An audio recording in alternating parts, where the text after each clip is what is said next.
And we are live. What's going on, art enthusiasts and change makers? This is another episode of Art for Change podcast. And tonight we have an interview with Javonte Paints. Yes. Hey, but first let's go through the co-hosts. I am Mr. Sapiosexual and my co-host. Hey, you already know it's your boy BU, because that's all you gotta do is be you. Yes. Lady Alva in the building. Lady Alva is here, being the hummingbird. Yes. How y'all doing out there tonight? Bless, Queen, bless. Man, had a Marshall in the building. You know me. I'm here. Yeah. Monte the Cobain, we see you in the cut, player. Oh, yeah, third. And without further ado, man, let's bring our wonderful guest up tonight. She is a visual artist, man. Let's talk about it. All right. Hi. Hey. Hello. Hey guys, thank you for having me. I appreciate this opportunity. My first time Okay. here with me. Hey, thank you for having us. Absolutely. How was your weekend? How was everybody's weekend? Start with Javonte. Chilling. I got over a cold, so I was losing my voice earlier in the week. So I've just been playing catch up at home. So pretty boring. Nothing really exciting this weekend to talk about. Hey, chilling ain't boring. Sometimes you need to chill a little bit. Don't get to chill often. So when I do, I do it. Hey, I know that's right, honestly. Everybody else had a good weekend?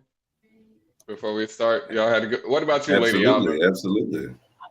Yeah, I had a good weekend. You know, I always like to live in the goodness of the day, no Okay. matter the dismay that may come my way. Oh, you got bars today. Right. Okay. Sure do. Yeah. Mister. Still here in Philly, chilling with the family. So we're gonna exit out probably Tuesday or Wednesday. Okay, that's good. What about your weekend, Mister? Yes, sir. Had a blessed weekend, man. I can't complain. Man, we was excited to hear from this lovely artist we got today. So, yeah. What about y'all, man? What about you, Marshall? I had a good weekend. We had rain yesterday. We got hit. We had one good lightning strike that came with one good boom of thunder that echoed and everything that kind of sent the dogs scared. But other than that, it was a relaxed weekend. Okay. All right, we got Montana back there. We'll leave him alone. He's doing something right now. So, Javonte. Yes, I'm here. I see you. I see you. You're on the big screen. So tell me about like your upbringing. Like, you grew up in New York, then went to Atlanta. Yes, I'm from New York and I lived in Georgia for like a couple of years in elementary, but relocated back to New York with my mother and family, but found my way back here in the midst of the pandemic. So in 2020, I found my way back. I was getting divorced, so I relocated to be closer to some family in Georgia.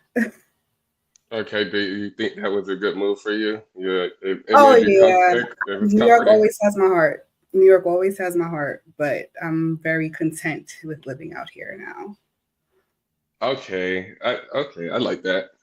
All right, so what you saying? You just gotta what you went through a divorce. Do you ever like First of all, what do? You're a painter. Yes. Which is so crazy for me to say I'm a painter, but I mean, I guess, yeah, I have a bunch of paintings that I made. I'm a nurse, like what I've been for since 2012. I've been in nursing. And then I pivot into this field. I'm still a nurse, but this is what I'm doing now as well, because it's always something that I loved. So I don't want to jump too far ahead because that might be a question that we have down the line. But yeah, so I paint canvases. I do commissions, paint just whatever comes to mind. I'm not like, I have this strong feeling on this. Let me paint this because it's on my heart. it's just I go with the flow with whatever it is. And yeah, do So what epoxy was resin. your turning point into going into painting? Or just being an artist. Let's not call it painting. Let's call it being an artist. What's your Well, turning point? well, I always was like the kid that was painting like with a little kitty paint or drawing or sketching or doing stuff like that. Yes. But then, I don't want to say I lost it, but between school, like had to be doing my grades and like keeping up with my grades. Like I didn't have like a lot of time. I felt in high school and things like that to do that. So I kind of got away from it, but it was always something that I loved to do. So I would say, I did school, did all of that. And then what pivoted me, for being honest, was, I came out here and like I said, it was in the middle of a divorce. And I was like, I need some income. What can I do that I know I'm good at doing that ain't nursing, that I can do at home? My son is here, that I actually love to do. And at first it was like, okay, income is cool, but it was a stress reliever, like tuning everybody and everything out. My son is asleep. I'm not working, dead in the middle of the night, because some reason at 11 p.m. and later is when like I really get to my creative juices start flowing, if you want to call it. It's like, okay, this is cool. But then it became, not only is this cool, like I'm seeing myself improving, I think I can make a little bit of money. Let me join this art show. I had a good outcome at the art show. Oh, let me dive into this some more. And it's still fairly new. I probably started really taking it serious last August, so it hasn't even been a full year. And to see my growth from then to now, it's like, oh wow, girl, keep going. Okay, so you said it was a stress reliever, huh? So like, Yeah. when you start first minute you start, your everything just shuts off and you're just in that mode, like tunnel vision. So yeah, like I said, again, get the kids to sleep. Boom, that's done. And it's like, all right, I come downstairs. I had like a little room in the front of my house that was like my relaxation room that I never really did anything in. It was just collecting dust. And I said, I'm going to change this room. I'm going to make it an art space for me. And little by little, I just started reorganizing things. And like I said, at 11 p.m. and later, for some reason, I could have the whole day free, but I really can't start creating.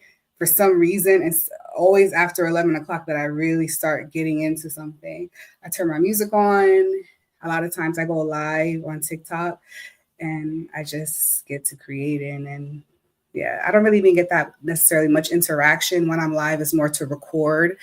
And so I can make my reels and things like that. Right. Okay, that's good. I like that. What inspired you to pursue nursing? What inspired me to become a nurse? I'm going to keep it funky with everything I do. Keep it In high funky. school, my mom pushed me like, okay, well, yeah, you're going to go to college, but while you're in high school, you need to be doing something. And so I did a trade school and I got into, I don't know where location you guys are from, if you're familiar with both these, but it's like a technical school. And I did medical assisting while I was in 12th grade. And I graduated from that at the top of that class, and the teachers were nurses. That was for medical assisting. I don't know if I said that. So they said, okay, you're doing excellent in this class.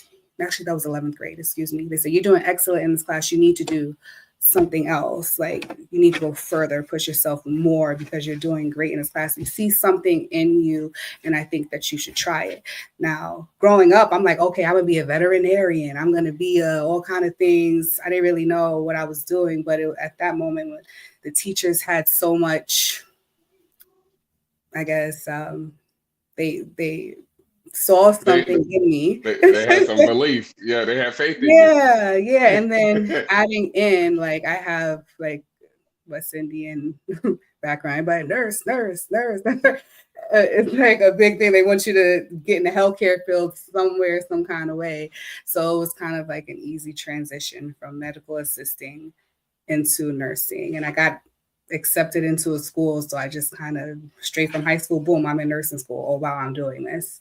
And then I'm not a quitter. So when I started, I finished. And then it's like, okay, we have been here. But there was a love. Like once I started seeing what it was really about, I was like, okay, cool. I like helping people. I like being there and making an impact. So That's good, because I was just about to ask you what's like your biggest reward from becoming a nurse like that. And you said you're West Indian? my father's from Jamaica and Mm-hmm. my mom is African American and Puerto Rican. So it's Oh, really that you mixed up. Okay. I'm a mutt. I'm a mutt. I ain't gonna call it that. We gonna use good words. I'll say it. I've been saying that all my life. Hey, you got a listener say good evening, y'all. Phoenix person. Yeah. What's up, Phoenix? Good evening, Phoenix. Yeah. So okay. So yeah. What was your most rewarding experience since you became a nurse in a nursing prospect? My most rewarding experience. Wait, What were you about to say? like you got when you was like, yo, this is what I was supposed to be. I'm sorry. Can you say it again? I don't know if it's my thing. I want to make sure I'm hearing you correctly. You said most rewarding. Yes. When Okay. you was like, I'm proud that I became a nurse. Proud that I became a nurse. I mean, all of it's good. I did my first 2 years in medical surgical nursing, and that's like the floor nurse. That's like the general nurse that you think of when you see a nurse or think about a nurse. That's like the main nurse. So then 2.5 years, I did my little overnight bid, as I call it, because I realized that life was not for me, but it made me a well-rounded nurse. It made me know how to take care of a patient as a whole. But after my 2.5 years, I transitioned into OR nursing, which is the department that I've been in ever since, for the most part, I should say, my main type of nursing that I do. And what's rewarding about being an OR nurse is I am the patient's advocate when you're at your most vulnerable point. You're asleep. You have no idea what's going on. And you're trusting us that we're taking care of you to the best of our, to the best of our training, to the best of everything. And it's my job to make sure that that room is moving smoothly and you have everything that you need, that you go into that surgery coming out better than what you left because you're coming to repair something, and that you're safe. That's my job. So I take pride in doing that. I like that. That's what's up. Yeah. Do you have do you go through a lot of emotional stages? Do you see stuff that makes you emotional, or when you're at work doing that stuff?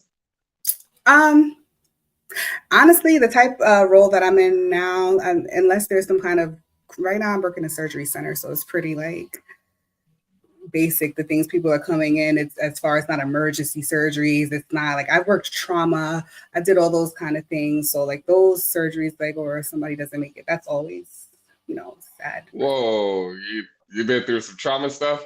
Oh yeah, I've done trauma surgeries. Like I've done gunshot wounds. I've done all those kind of things in the past. But now I'm in like a surgery center where you're coming in for nose surgery, plastic surgery, eye surgery, things like that, like knee surgery, stuff that is pretty, it's nothing, you're coming in, we know what's going on. It's not an emergency or urgent kind of a situation. But what's rewarding is that as far as colleagues of mine, I got my master's in nursing education, so I was an educator, but I kind of backed away from that for personal reasons. But I still am in the role of like precepting and seeing the new graduates and the new people to the OR, precepting them and seeing them become confident nurses. So that's also beneficial, and that makes me happy when I see people coming in nervous and walking out confident. Hey, that's what's up. That's what's up. Yeah. It seems like you do a lot. I don't know how you balance all that out. Like Your mom or nurse? A know. mom or nurse and an artist. I don't know either. If you could find out, please let me know. Let me try to figure it out. Hey, Lady Alva, how she doing, Lady Alva? One day at a time, and it's the life we chose. Lady Alva, you can take over. All right. So forgive me if I add something that we already heard. But how long have you been a nurse? How many years? So we're in the good year of 2025. So it's been about 13 years and 13 and a half years about that I've been a nurse. Okay. So you said you were a trauma nurse. Were you ever an ER nurse? No. So I was a med surg nurse, and then I went into the operating room. But in the operating room, I worked in a trauma hospital. So we could do trauma surgeries, but I did like neurosurgery, spine surgery. I did everything except for heart. I don't do heart. Okay. And now you say you like do cosmetic surgeries, and well, you're a nurse in that, and then nose, ear, throat. But what is that? What is that department called? Is that a private practice or is that within the hospital? No, so I work for a very prevalent hospital system, but I work in a surgery center. So it's an outpatient surgery center. So they're all planned surgeries. They're all elective surgeries is really the word I should be saying that I do now. So if you need a total hip or a total knee and things like that, versus you're coming in ill to the hospital and we need to do something for you now because you're sick. It's not those kind of situations now. Hey, my friend Brittany. Hey, girl. And person, and I guess Brittany T must be a friend of our guest, Javonte. That's my friend. Thank you I just for joining in. So, what was my question? Hold on.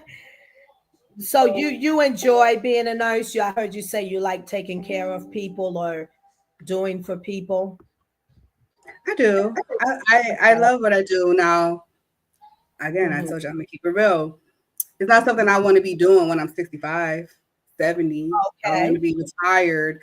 I'm not retired. Some people, they do this and that's all they do, and they work until their last, like, they're hunched over, and God bless them, but they're like working down to the bone later on in life and on the floor, stomping the ground. And it's like, bless y'all, but I'm not trying to do that. I'm trying to find, something else that I actually can relax in and love, but still generate income and hopefully passively at one point, because I'm not trying to be boots on the ground at 65, 70 years old if I don't have to be. And right. So you see that a lot in the medical field, huh? Yes. Oh, wow. So can you tell us, is it what we see on television? Like one of my favorite is Grey's Anatomy. What's the other one? ER, but yeah, I think is that the one? I think ER. Yeah, and Grey's Anatomy. Let me leave it at that. Are they depicting some reality to us? So I'll be real with you. I used to watch more TV back in the day, but I'm not really a TV person nowadays. But I have watched Grey's Anatomy, like a few episodes of it, and it was cool. But what I have seen from most of the shows is they be trying. And I'm sure they have medical, personnel on their team that can try to get things as accurate as possible. But half the time I'll be watching, I'll be like, really, that's not exactly what it is. I guess Grey's Anatomy is a little bit more realistic, but there have been some things that I have seen and it's like, that is so completely wrong. It does not make sense. Oh, okay. But as far as the way things look now, medical diagnosis, I don't do diagnosis. I don't do any of that or whatever. But there's some things that's okay. That sounds about right. And there's some things that say absolutely not. Okay. Am I supposed to answer questions that I see at the bottom there? Like somebody asked me how long? Yes, ma'am. Yes, ma'am. You can answer the questions as you see them. You can respond to them as you see them. Phoenix is asking, how long did it take to become a OR nurse? Okay, so Nursing school took me 4 years to get my BSN. That was my undergrad. Right. And then, I mean, you don't have to do, like, if you want to just go straight into OR nurse, like, that's all I know I want to do. I want to be OR nurse. I don't want to do anything else. You can go right after graduation. Some people even get their associates. Well, a lot of the hospitals nowadays, they want you to have your bachelor's, but sometimes they'll work with you, depending on the system. You can join a residency program, like get hired as a nurse, and they'll train you like 4 to 6 months, and you can be an OR nurse. Now, especially me having that background in nursing education, I tell a lot of the new nurses that have they're not really sure, they just trying to get a job. Don't be an OR nurse first. Get your critical care, get your emergency room nurse, get that under your belt. Because then once you become an OR nurse, if that's all you've done, that's pretty much the role you're going to be in. Once you get critical care, emergency room nursing under your belt, you then open the doors for so many other areas. Oh, really? That's yeah. I went to college for nursing. That was my major. Oh, I didn't finish. Yeah, I didn't finish. And it's haunting me up until now. Like, I still think about it. I should go back and, but I wanted to go right into the ER from if I had obtained. They always want people. That was the ER always want somebody. ER nurse. And then from that, whenever I felt the time is right to shift off into other experiences as a nurse. But what you just said, I didn't know. So you're saying that if you go in, coming in as a nurse into an OR as an OR nurse, you can't backtrack and then you can't then choose to be an ER nurse? You absolutely could. You would just have to go through, whatever training. Every department you're going to work in has some kind of an orientation you're going to have. But why I say that was a lot of nurses, after they become, like, let's say they become an OR nurse, they want to get into recovery room nursing. They want to do, anesthesia, or they want to get into something else, endoscopy. There's so many other departments, but you need critical care background to branch off into some of these other areas. So emergency room and ICU or critical care, CCU, have a lot of different names for it. You have to have those under your belt. There's a different level of training that you get, reading the cardiac monitors, how to respond appropriately if somebody calls, like you need to do CPR, resuscitation. There's just a different level of nursing that we don't have to do as an OR nurse, where you would need that if you're going to branch off into these other areas. So I would tell these nurses, okay, if you know for sure this is the type of nurse you want to be, you want to do OR because that is what's in your spirit, then I'm never going to stop your passion. But if you're just doing things just because, trying to get your foot in the door, get that basis under your belt, because then your doors are opened up infinitely. There's so many other areas that you can branch off into it won't be as easy to branch into if you just go straight into the operating room. I like that you just said that I'm never going to stop your passion, because that's the way I see it. For me, it bothers my spirit when I hear somebody say, don't do this and don't do that first, because let people follow what they say their passion is, and for some people, well, I think passion, if you can work in your passion, that is the ultimate job. That is the ultimate place in how to work. So we need that to just go right into what area we feel passionate about, to solidify us, to give us that comfort, that joy. And then once we tackle that, let's say, well, let me go over here and here and here and here. But also, but I still understand your point of view with it, that it would behoove, because certain areas that you want to go into as a nurse, you need this critical care background experience. But I when I was in college, I thought that the ER, because it's exciting, like so much happens in the ER that comes through those doors. So I always thought that what a good place to start, because if I need to work out any kinks or of fear, or I can't take it, my stomach, whatever, my brain, then the ER is a good place to start. I thought, for me to made You're it. absolutely right. Yeah. Critical thinking is like you got to be able to think quick and make quick decisions and informed decisions, because at the end of the day, your license is on the line. So, and then I think to have good bedside manner in my care, because you get a lot of, I mean, I think, well, I've been in the ER. Many of people have gone to the ER for their own selves, and you see a lot of craziness and weird things, and especially in certain hospitals or certain neighborhoods and areas, But yeah, so that's good. That's good. I love it. You say you from New York, born in New York?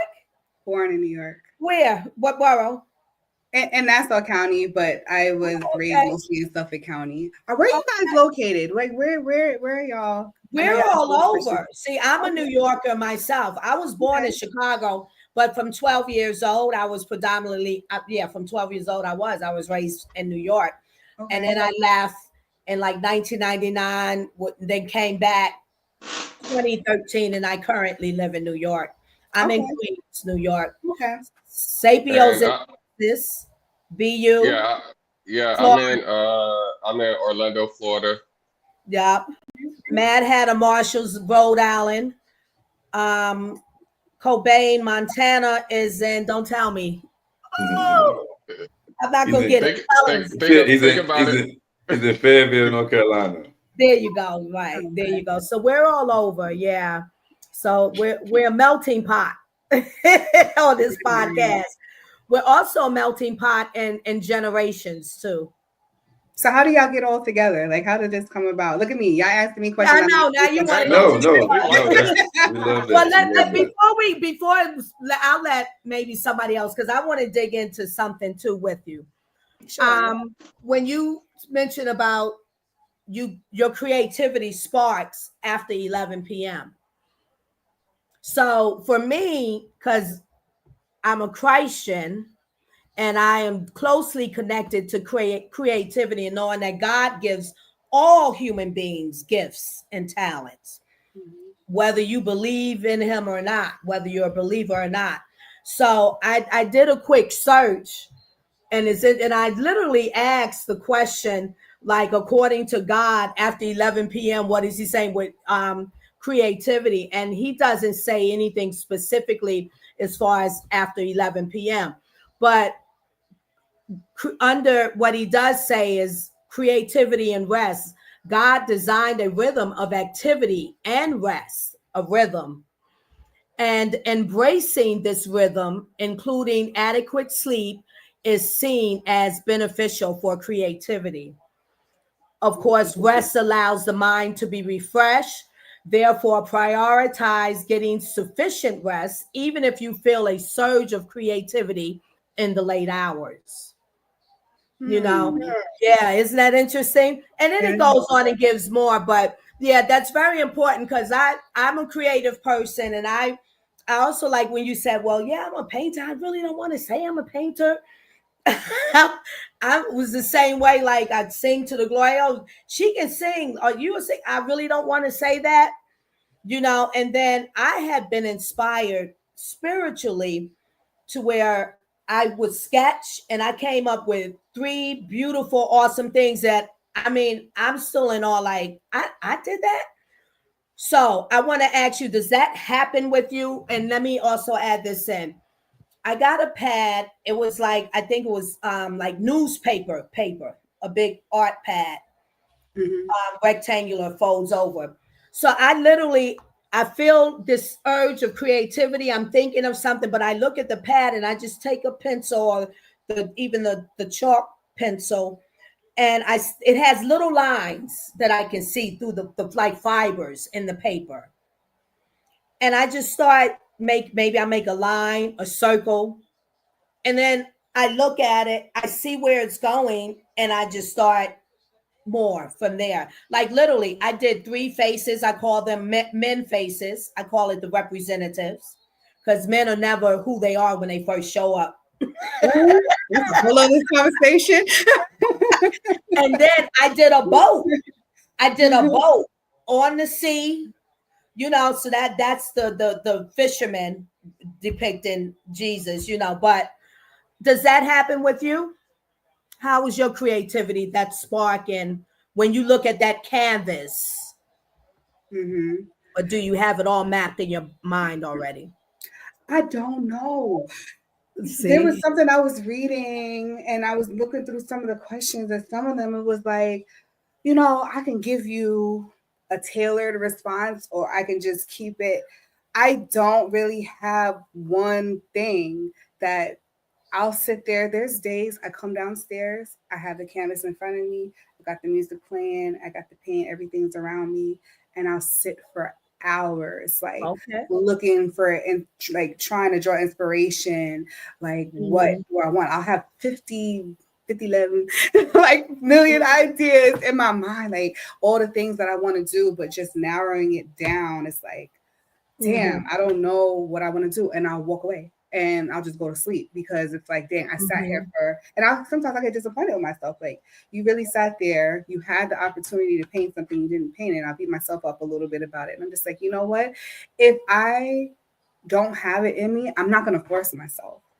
So it literally just comes, like I'll sit there and one day you're like, you know what? I'll see something that it could be a picture of a woman. It could be something I saw online, like somebody embracing their loved one. It could just be a thought that came. Like, I could be emotionally going through something at the time, and whatever drives me in that moment.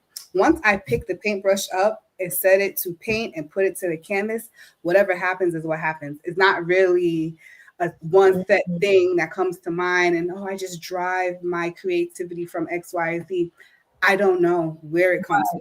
Well, nothing. I don't know. So let me help you, because what you said, you do know. What you said is what it is, and we're not looking for any tailored answer. We're looking for you to just give us you and give the audience you and authenticity.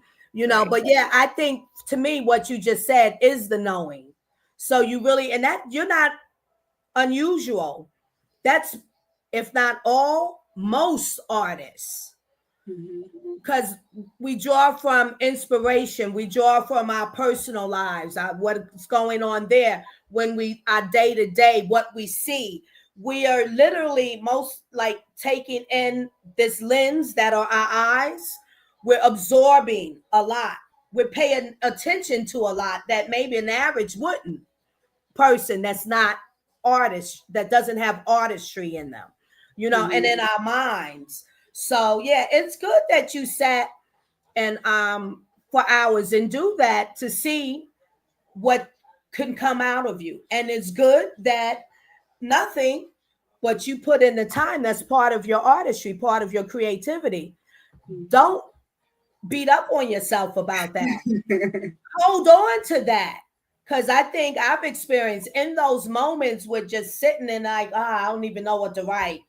I don't know what to do. Like that creative block. Maybe next day or something from that moment comes to me, or something I see. It could be sometimes something somebody said, and it reflects back to that moment of time that I spent searching, reaching for my inspiration. And it's an aha moment.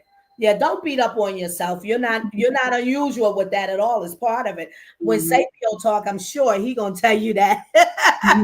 He's a heck of a poetess. So my last question, I gave all the questions. I curated my own questions because that's just what was in my mind. See, I'm inspired by you. That actually not my last question. One question before the last question. Have you, as a nurse, have you experienced any humans with HIV or AIDS? Yes. Share that with us, please. So we have something in healthcare called HIPAA, and that's just confidentiality, things like that. So of course, I would never go too deep into anything, but that is something that it's very prevalent, especially in the area that I'm in. But I wouldn't say there's too much for what I would say. She said, tell her again. What you talking about, Brittany? Is this an inside joke? That's my friend. I know. So with that being said, I wouldn't go too deep into anything, but really there's not too much to talk about because every patient that I take care of, I take care of them the same way. No matter Okay. what the diagnosis, no matter what the status, the CEO, the president, the housekeeper, the window washer, I treat them all the same. And as far as infectious diseases and transmitted diseases go, really you have to treat everybody like they're positive, and meaning that you have to take the precautions no matter what they have. You just never know what Right. somebody may or may not have. So I come across it, okay, good to know, but guess what? I'm going to treat you the same way as an individual, and I'm going to take the same precautions with you as I take with the 2-year-old that I got, just because you just never know. You have to protect yourself to take care of others and those people But you love around you as well. so that's the professional part of you. What about just you alone in your heart with that specific chronic treatable disease?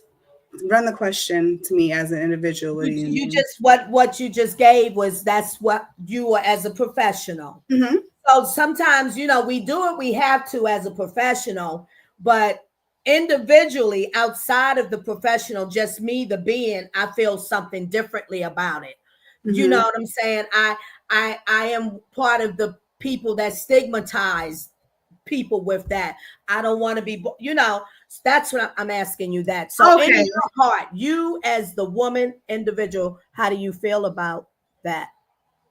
I feel like, again, I don't really know if there is too much for me to feel about any person that, I mean, I feel like everybody has their own life, their own decisions that they made, their own, experiences. You don't know what caused somebody to be in whatever experience they have, or maybe it was a decision of their own, maybe it was out of their control. I really don't have, I'm not a judgmental type person. That's not up to me to judge individuals. Okay. My job, Yeah. as far as living where I live, I just know that, especially if you're gonna have sexual partners, things like that, you just need to take the appropriate precautions as far as testing, things like that. And I'm speaking as the professional and as the individual.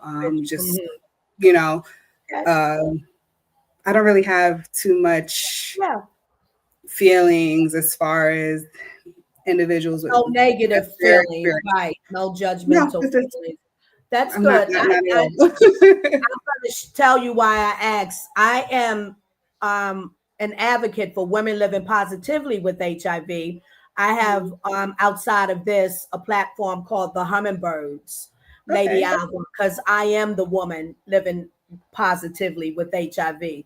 So I Okay. turned my story into something good to encourage support, and to help to break the stigma and highlighting awareness days and all of that. So that's why I asked you that question, because I always, Okay. when I have the opportunity to, I know, and that is part of my art for change too. And Thank you then for sharing I that with stumble me. into these guys, and so like, wow, this is perfect. This is the last question. Can you share? No. What are some of the biggest challenges you faced in juggling your responsibilities as a mom, nurse, and artist? My biggest challenges, just trying to be present for everything and everybody. And sometimes that burden can be a lot. But knowing not to be too hard on yourself, or when you're overstimulated, not to be taking it out on others, and just being aware of self and situations, and when you need to take a break and disconnect. Yeah. I'm Go sorry, ahead. just Don't finish what you're saying. Don't read the question yet. We'll get to you that. see me, right? I'm like, oh, a big one pops up at the bottom. I'm gonna read that. I'm gonna try to. But yeah, just trying to be present. That's important. Very, It's important, very. and Because it's not everything, always easy to do. no. It's a thing that it's not an easy dance, I like to say, or balance, but it's important for us to be. Yeah. Yeah, Yeah. well, You I like can. your art. I've looked at your page, and I like your art. So I want to let you know that. And you keep doing what you do. Don't beat up on yourself. Thank you. I'm gonna work on this. I want to read this one. Do your kids ever come into the paint room to paint? Yes. With you? Do you ever set up canvas and paint with friends? Have a sip and paint? So it's so funny. As far as first the kids, I have my one son, and we definitely do set up painting, but I tend to do it separately. Like I'll do my painting when I do my painting, but then I'll set up like the canvas and things for him because he's a little artist himself. Like seriously, and then he gets really fascinated in certain things because I don't know if I mentioned my son. He has autism, so he gets very fixated on things when he loves something. So, oh yeah, I definitely set that up for him. But as far as painting simultaneously, because I can see him right now taking his paintbrush to just go into something, and I'm like, you know what? Maybe on a smaller scale thing that would be okay.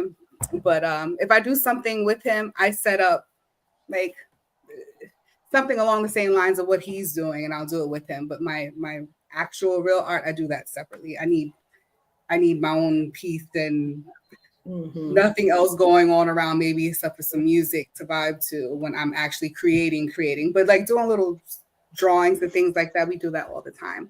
As far as paint parties, that's actually a field that I was looking into getting into professionally. But for the friend who's been popping up here and there and commenting, for her birthday a couple years ago, I did a paint party at my house for her, and that was my first time hosting a paint party. And I was like, oh, I can do that. So yes. All right, Brittany. That's my yes. Yes, I think we're gonna call it artism, not autism. So we're good with that. We're gonna leave it at that. Yes. I like that. Is there any messages that your themes of art that you want to convey to like other mothers that you want to resonate with them? Say it one more time for me. I'm sorry. I say, is there any themes in your art that you want to resonate with other mothers? Resonate with other mothers.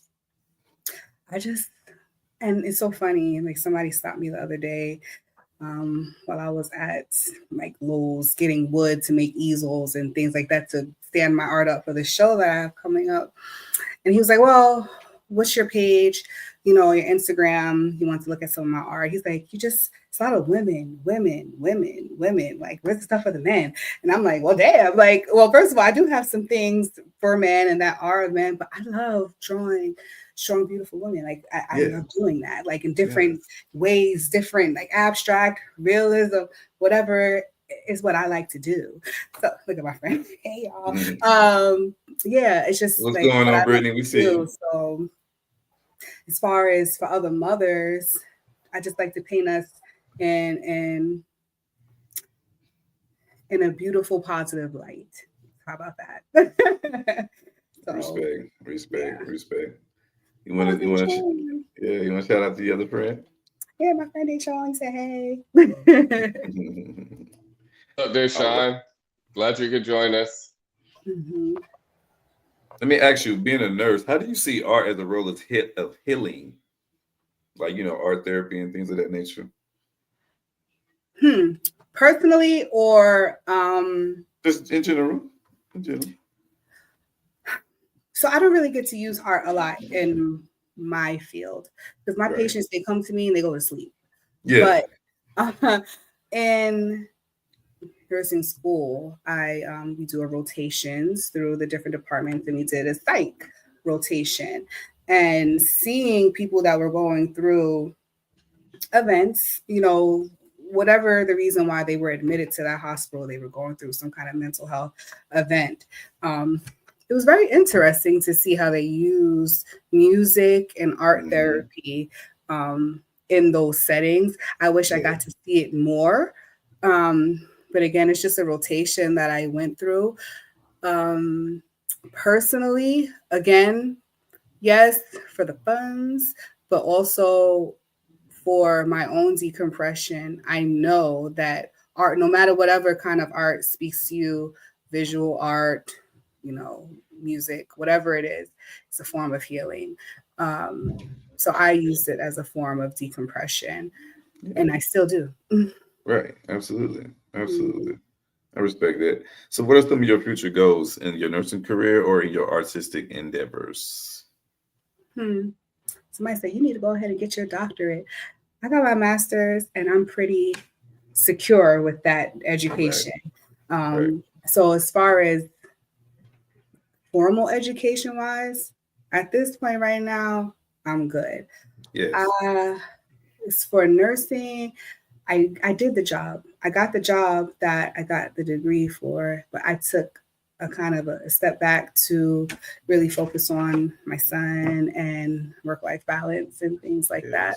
Yes. So work right now is something that I love to do, but it's something that pays the bills. But artistically, I'm looking to grow my connections, my I don't want to say following, like, oh, follow me, things like that. But no, I Your make brand. art. Yeah. Brand. Yes. I'm home late at night, multiple days of the night, putting in all this work. And it's like with this art being a new thing for me to do becomes, oh, now I'm a content creator. I'm like, I didn't want to be a content creator. Now I gotta be making videos and doing the damn TikTok dances and shit. Yes. It's like I'm trying to do things to like get my stuff out there because I'm not creating it for myself. I'm trying to put it out there. So I gotta go to shows. I gotta go, to different pop-ups and events, do the podcast, make it real, things like that, just to get myself out there so people can learn about me, like who I am as a person, and then hopefully they'll see something that resonates with them that they want to bring in their homes. I do commission things too, so yeah.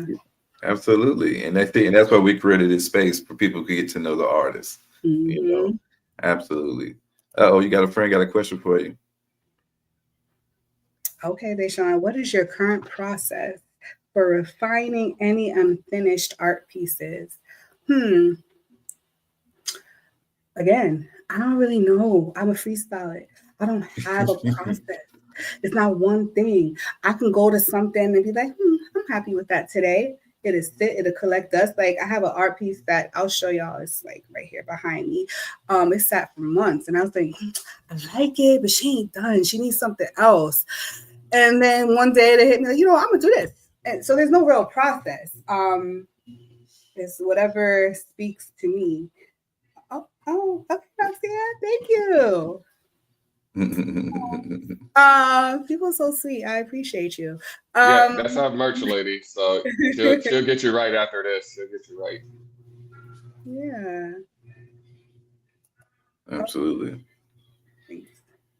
Is there any community initiatives or projects that you would like to be involved in, combining art and nursing?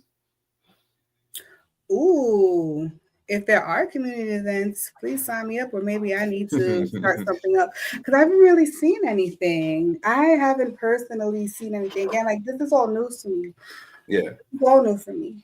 And to keep it real, like honestly, my life, I just been trying to keep afloat. Yes. I think a lot of us are. Cut it out.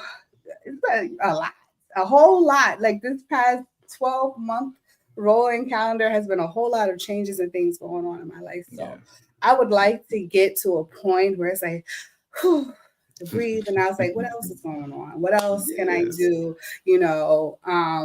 But I'm keeping it real. Like I haven't even been there yet to really see like different initiatives and things like that, because my personal initiative, I've been trying to keep afloat for now. And then, once I got a good, nice deep breath, now I feel like I can give more of myself, because I touch on this sometimes when I talk with friends. You can't pour into other people's glasses like if your cup is empty. Right now I've been trying to build myself up and get myself back to a point where, okay, I'm good. Now what else can I do? My cup's been full and things overflowing. I love it. I'm glad that you have that overflow.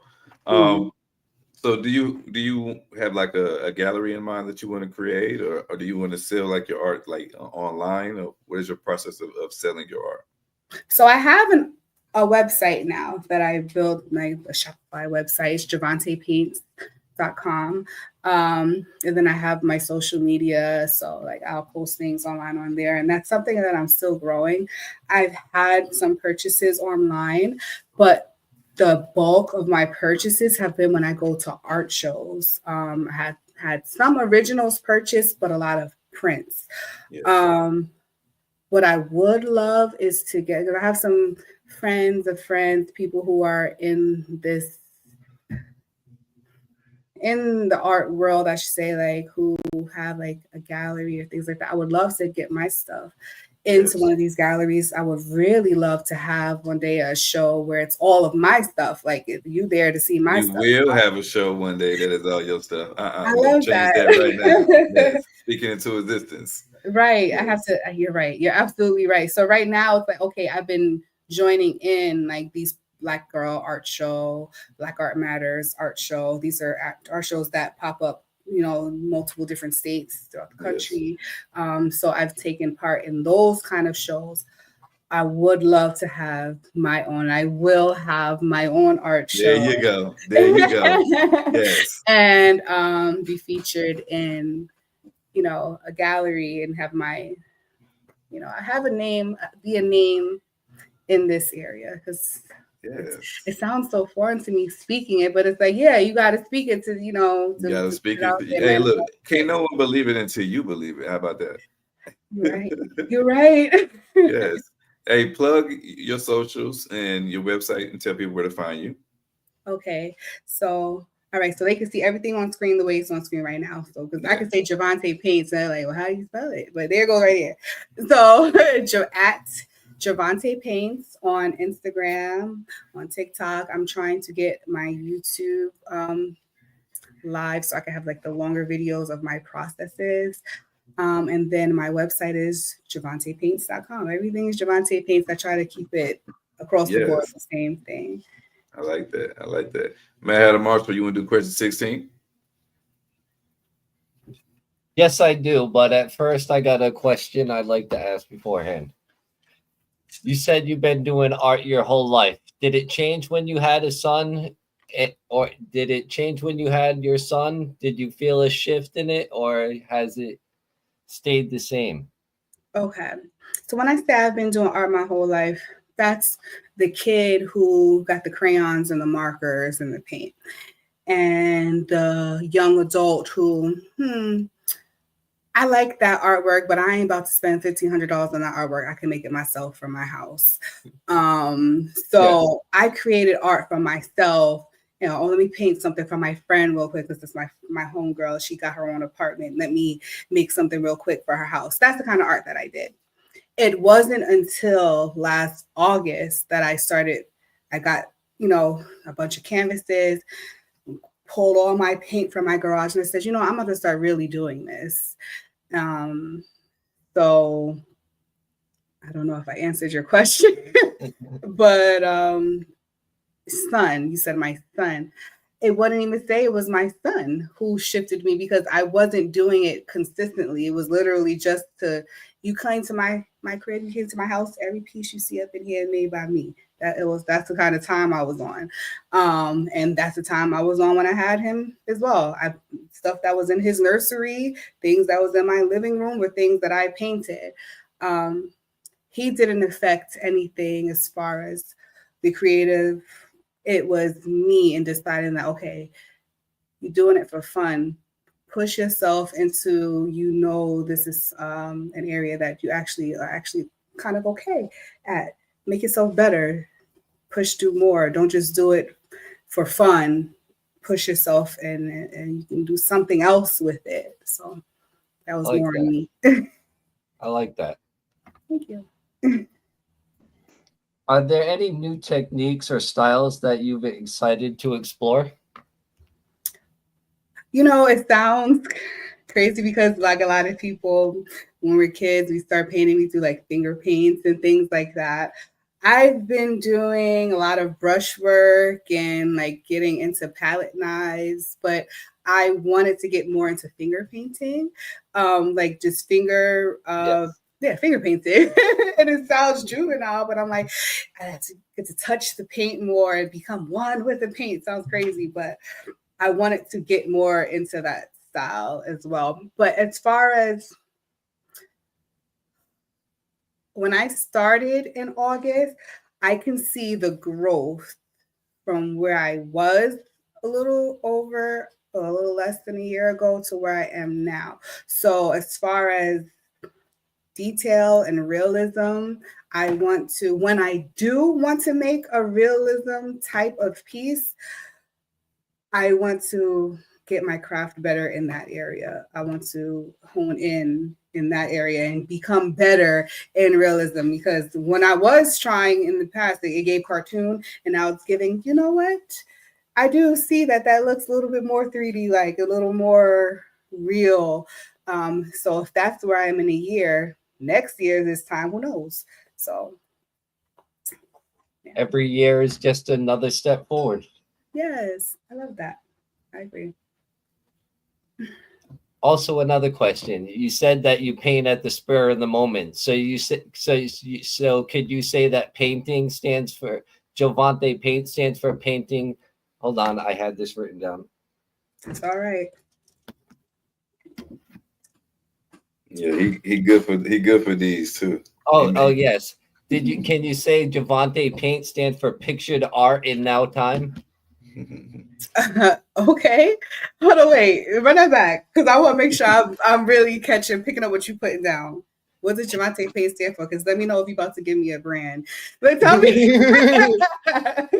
You said that you do your art at the spur of the moment and how Yes. to move on. Can you say that paint stands for pictured art in now time? Hey, I love it. Let me go ahead. We're gonna get that acronym. I'm gonna write that down. I'm gonna tell ChatGPT that, and we're gonna find a way to add that up in there. I can go on YouTube and I can look back at this, right? Yes, you can. And you can listen to it on any audio platform. ADHD in there, so I'll maybe here today, gone in 5 seconds. So as long as I can go back to it. But I like that. Yeah, we can say that. That works. How can healthcare professionals use art as a tool for self-care and expression? Art. Again, I think I kind of touched on it earlier. And you guys all know, because you said somebody does poetry, somebody's probably in music, whatever art it is that you like to do. Life can be life in sometimes. So at the end of the day, whatever it is that, that helps you, what helps me is getting this child to sleep, turning on some music and putting that canvas to work.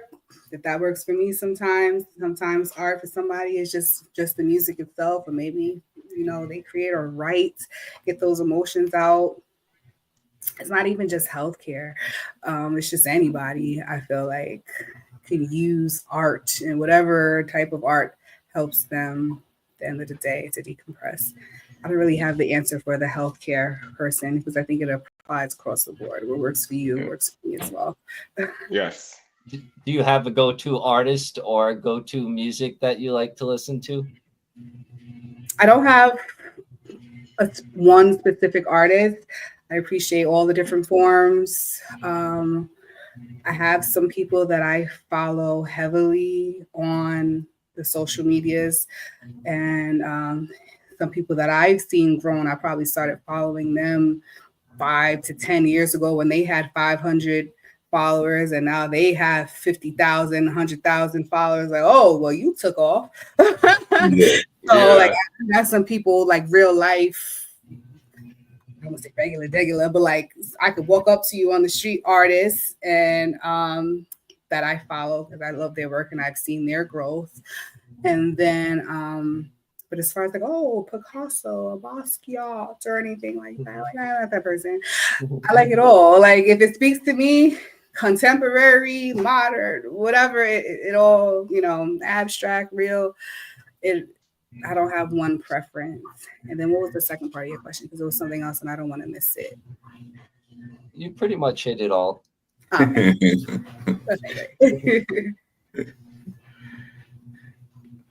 All right, so I got more questions. I got a few more.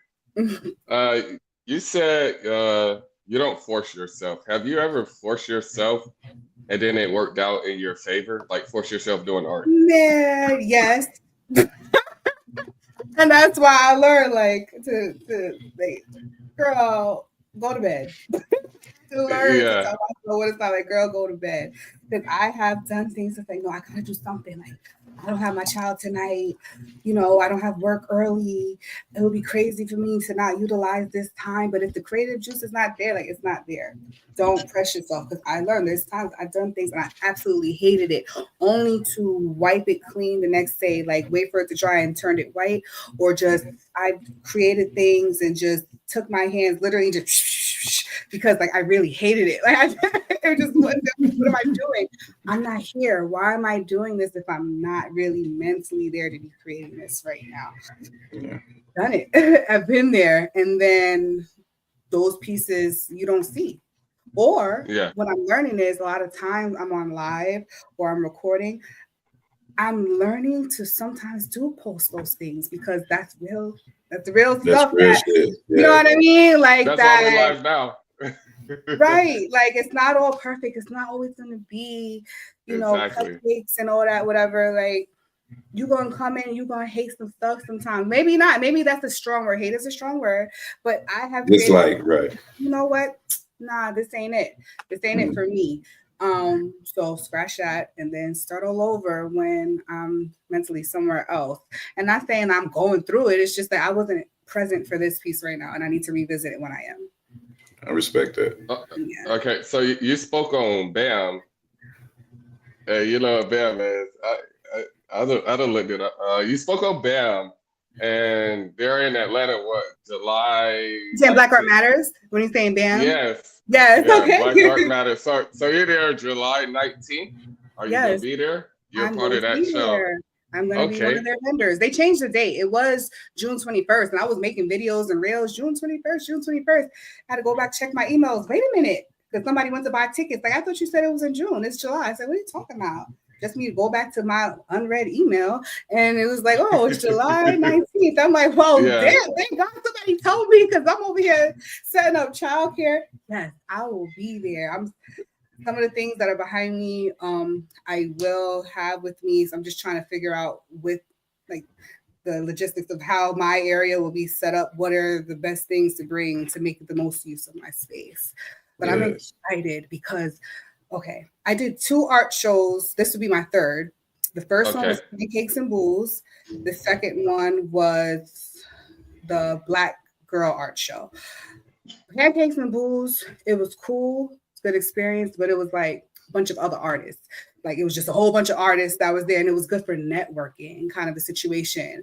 Whereas Black Girl Art Show, it was like people came in with the funds, like everybody was ready to buy some art. So it was like, boom, my station was like that. I was like, oh wow, people are in here really. They taking my stuff. They liking my art. They're buying. I'm hoping and praying that this next art show got a little bit of mix of the both because I want to meet other creatives. I want to get in those spaces with these other people that are, in the same mind frame as me. But I also want somebody to buy some myself because Yes. be to get up in there. Yes. Need to get up in there and then, to make the prints and to prepare them in a way. Yeah. I'll be in there. All right, so my daughter, because my daughter is she's an artist. She draws a lot. We was on your page earlier this morning, actually, and your prices range from $22. She was looking at a tote bag, actually, a tote Okay, bag. tote bag, yes. But she told me I need to get the shirt with the colorful beard with the black, the colorful beard that you got. Hey, yes, he behind me. He kind of right there, even though he's fuzzy, but Yeah. he's there. Yeah. She, I can't see it. It's blurred out. But yeah, All right, boom. So that and then you had a shirt with like I'm just buying this to support you. You got a shirt like that. Like him. we got a whole cart full. But because it ranges from $22 to $600. How do you price? How do you do your pricing? Okay, Like, is so I have originals, and the originals I price them based on the canvas type. Because there's Okay. different grades of canvas. And then the size and the hours that I put in, the detail on it. If there's 3D elements, if there's resin, glass, things like that, how I price my originals. The prints, the bags, I have an outside manufacturer who I upload my images and they're printed on demand. And it's based on what the cost to make the product is, plus some kind of return to me as well. So the manufacturer has to get their portion, and then I get something as well. So I try to, be fair, but then also like recognize that this is my art that I'm putting out No, there. you gotta make your money. Profit, right? Like I gotta She wanted every bag, especially the clear bag. The clear bag where it's like, oh, my clear tote bag. That was something that was like on a whim. Like I'm like, okay, I'm gonna go to this art show, and I'm in Atlanta, and they got the Mercedes-Benz Stadium or State Farm Arena, all these things, and it's like all these things you need a clear bag to go. Like you can't go in with your regular bags. I'm like, you gotta have things at all different price margins when that you was go to that was smart. That was genius. You know what I mean? Like you got the prints, you got this, but it's like, okay, something that's not wall art. What else could I bring? And I was like, okay, bags. Like you all need bags, women, especially if you go into any concerts. Beyonce's coming, all these things. When you need a clear bag, I got you. And it Hey, what'd you call it though? Was it like a no check bag? It was something like that. It was my clear event bag. Like that's literally what it says on it. It's my clear event bag, and I wrote it in gold, one in silver, and I signed my signature on it. And at the art show, I sold one of those at the last art show that I went to. You want to read that? Sure. It's Deshawn. Have you mentioned if you listen to music while you're creating? If so, what genre do you listen to while creating? I do remember you in grade school and you were classically trained. So my friend is bringing up, I used to play the viola in high school. I know I got a lot of weird little things that I used to play the viola, and then I was in the marching band. I was in the pit crew, like doing percussion and things like that. But I'm not at home listening to classical music and nothing like that. I'm usually like, I'm not gonna say it now, because if I say it, she's gonna start talking to me. But if I say play R&B rotation, I love 90s R&B, like dancehall music, but usually I listen to R&B music a lot of times. Lauryn Hill, Erykah Lauryn Hill, Sade. I love Sade. Okay. But I like it all. I listen to hip hop. I listen Jay-Z's, J. Cole's. Like I listen to a big mix. J. Cole, hey, we from Fayetteville, North Carolina. All right, cool. Yeah. I listen to a lot. So I don't have one set genre that I personally listen to. You come in my car, you get hip hop, R&B, dancehall. You might get some pop. You might get some rock. Whatever mood I'm in. Whatever mood I'm in. I don't really do a lot of country though. I don't do a lot of country. Ain't no boots on the ground. You see, but I like them line dances though. I like all that stuff. all that stuff. But I mean, as far as like really listening to it in my car, probably not. But like if you play it at the spot, I'm in there. I'm learning the dances because I got to be ready for the barbecue this summer. Whatever the barbecue is, I got to be ready. But R&B is mostly R&B hip hop. Like that Kendrick album, okay. The first time I listened to it straight through was when I was creating one of the paintings behind me. Hey, Kendrick is fire. I don't know. People got problem with Kendrick, but when he dropped, it's over for it. Every time. Just be quiet and listen. That's it. Kendrick, yeah. That's it. You gotta. All right. So with that being said, our merch lady, she gonna reach out to you. You're gonna get some merch. You're gonna be right. We're gonna interact. Hey, yeah. Our merch, she probably already reached out to you, so you're gonna be good. You're gonna get a little package and everything. They reached out to me. Yeah, she probably already did. So okay. Yeah, that's Roxanne who was writing in the. Okay, Roxanne with the questions. Yes. Yeah. So yeah, you'll get right. And then send her your address and y'all interact like that. Absolutely. Oh, so I got some. What we got? Yeah, so I got some fun and personal questions. So outside of nursing and art, what are some hobbies and activities that you enjoy with your family? Outside of nursing and art. hmm. Damn, is that kind of crazy? I feel like I almost felt like I was like losing myself a little bit, like my identity, because that really is all that I was doing at one point. Because it used to be before I made it a thing to be an income, like that was my thing on the side that I did was art. So now it's like, okay, what else do I do? I just go out, hang with friends, listen to music, play games. I cook. Oh, I love to cook. I'm a good cook and I'm a good baker. And I was actually selling like pies and stuff for Christmas and Thanksgiving or whatever like that. So that's something that I'm passionate about as well. So I like to eat, so I like to cook. So Hey, I love it. I love it. Montana Cobain got some questions for you. Montana, what you got for Javonte? My first question is, all right. So I don't consider myself an artist, but I do this big Fourth of July show. Things I like to do, I get a bunch of fireworks and I choreograph the fireworks to go with the music. And one of my favorite pieces that I did over the years was my intro to Kodak Black. What song he? Super Gremlin, the song he dropped a couple years ago. And the fireworks I chose for that song and the way they blew up and the different things like that. My question to you is, what was your favorite piece, if you have one, that you painted? And what song, if you were listening to anything at that time, what were you listening Now I'm gonna be honest. I don't really think I know a specific song that I was listening to. I was like, oh yeah, this is it. Like this is sparking my creative flow or anything like that. I literally just talked to my girl. I don't want to say her name out loud because she's gonna start talking again. And then I just say, put on this genre of music, and then I get to going. As far as favorite pieces, I don't know if I have one. I know that this one did very well at the Black Girl Art Show. I mean, when I tell you, it's for me to still have the original is crazy to me.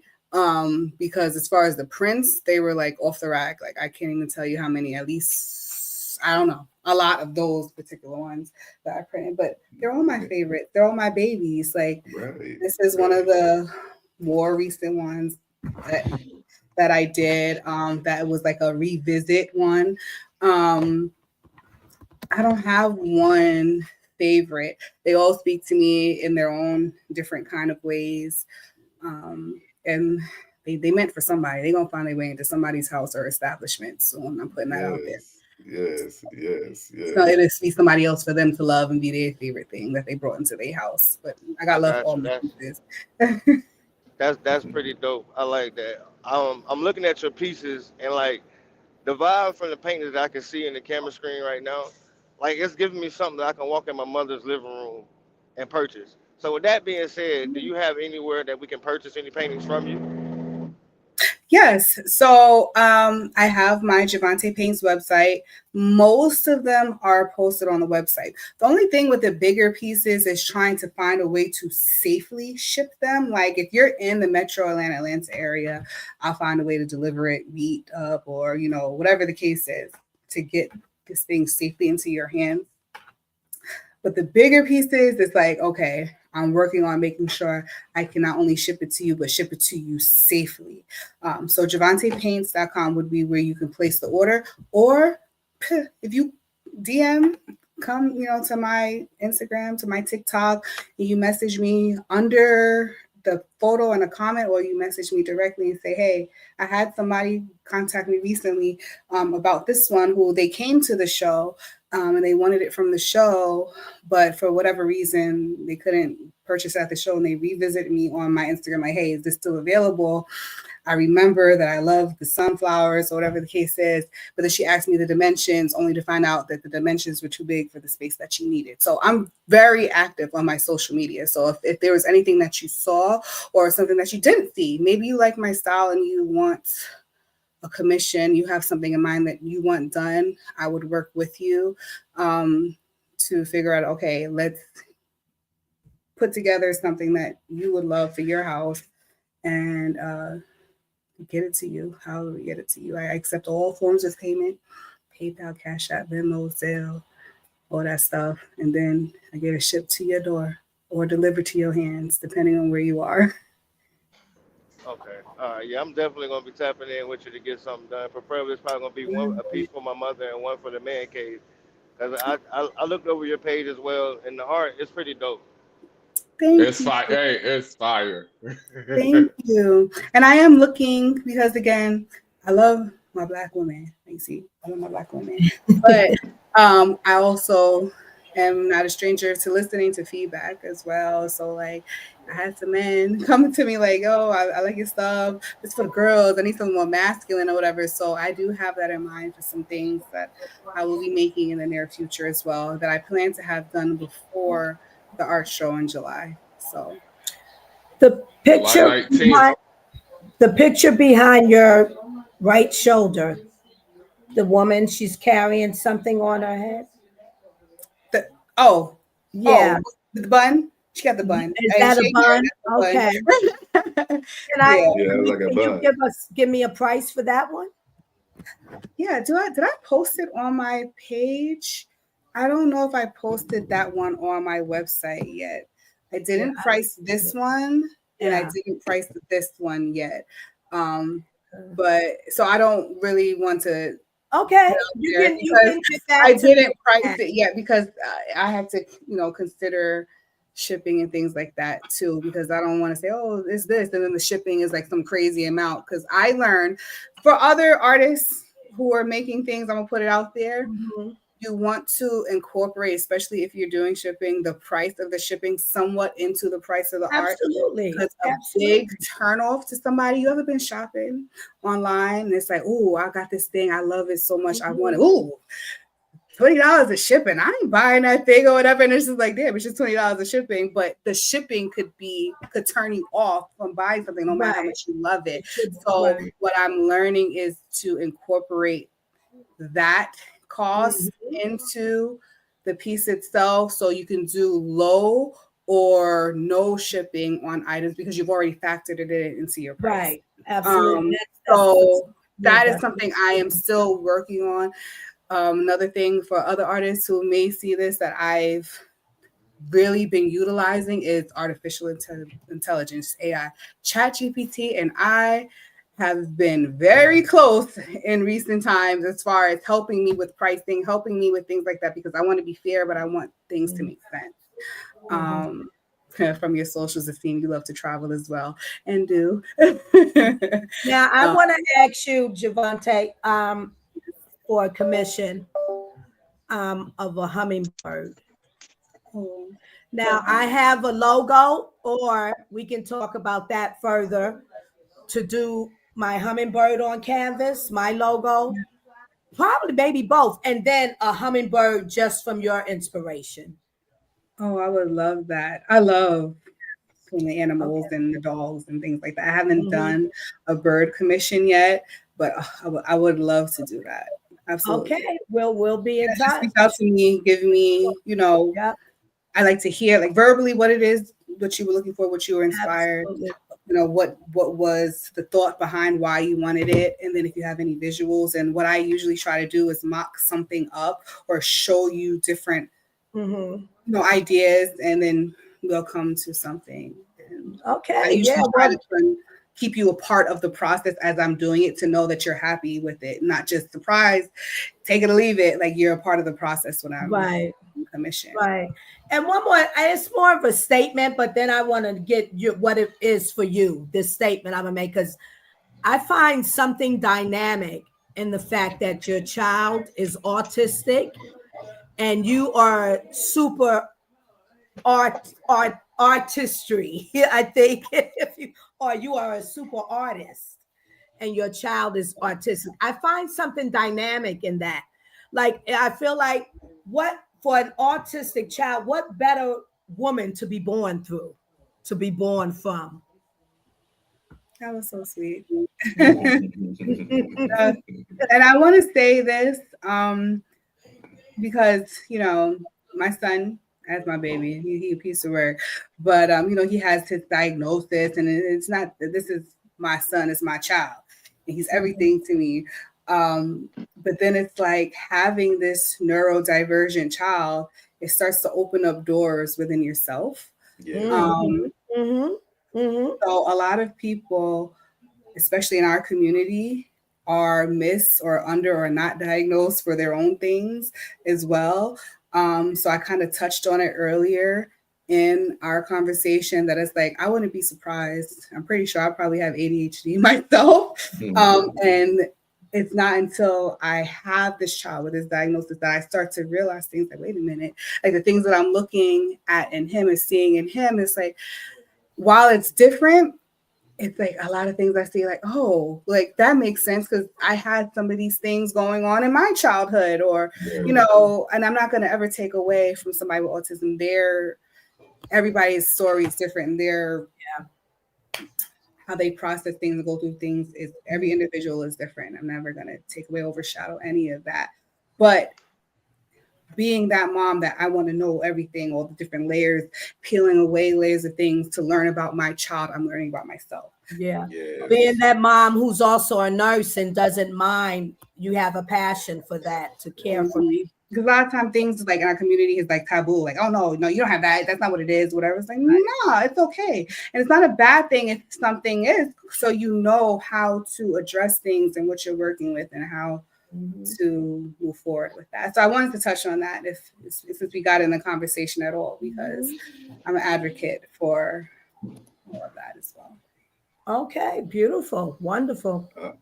Speaking on that, and since we touched on the topic, is there any misconceptions that you would love to address pertaining to children on the spectrum?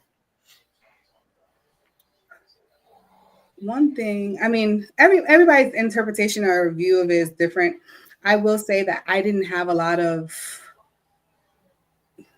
experience with dealing with anybody that I knew personally on the spectrum, or any children that was on the spectrum that I knew of, again, because a lot of us that is undiagnosed. Yes. And so I had my child, but some people's misconceptions, oh, he's not autistic, that boy is smart. Oh, he kind of told my son was nonverbal until he was, 4 and change, and now you can't stop that boy from talking. Yeah, yes. He's got everything and anything to talk about. With that being said, is that they're dumb. Like, oh, he's too smart. That boy is not. And it's like, I'm not saying he's stupid. He's very smart. He could read before he could talk.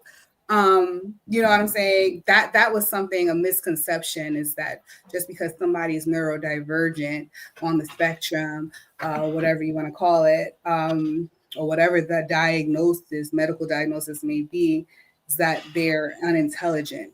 It's just a different way of thinking, and how their brain works and fires, and the things that they need to receive information, how they, give the information. It's just it's different than what neurotypical people are used to.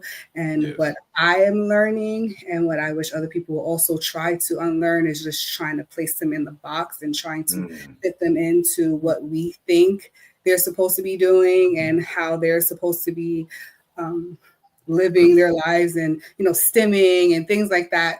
Again, there's things that I'm learning myself, that I'm trying to be more verbal and vocal about these things, because that's why, like, awareness is important, because ain't nothing dumb about them. They know what's going on. It's just a different way. And if we can accept these different ways, then it won't be a taboo to talk about or things like that, especially in our community. Yeah.